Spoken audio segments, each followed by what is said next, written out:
বাথরুমে ঢুকে বলেও 4টি ভুল করবেন না।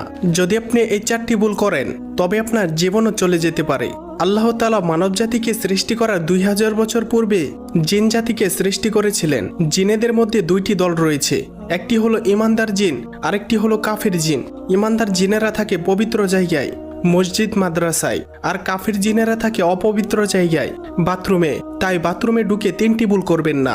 সেই 3টি ভুল কি তা জানার আগে আপনি যদি মুসলিম হয়ে থাকেন তাহলে ভিডিওটিতে একটি লাইক এবং চ্যানেলটি সাবস্ক্রাইব করুন এবং আপনার সুন্দর নামটি কমেন্টে লিখে যান। নাম্বার 1, বাথরুমে ঢোকার পূর্বে দোয়া পাঠ করুন। দোয়া না পারলে বিসমিল্লাহ পাঠ করুন এবং বাম পা দিয়ে বাথরুমে প্রবেশ করুন। নাম্বার 2, বাথরুমে গিয়ে আয়না দেখবেন না। নাম্বার 3, ভুলেও বাথরুমে উলঙ্গ হয়ে গোসল করবেন না। এটি করতে নবীজি স্বয়ং নিষেধ করেছেন। উলঙ্গ হয়ে গোসল করলে কাফের জিনেরা আপনার উপর আক্রমণ করতে পারে। নাম্বার 4, বাথরুমে ঢুকে সূরা বা দোয়া কালাম পাঠ করবেন না।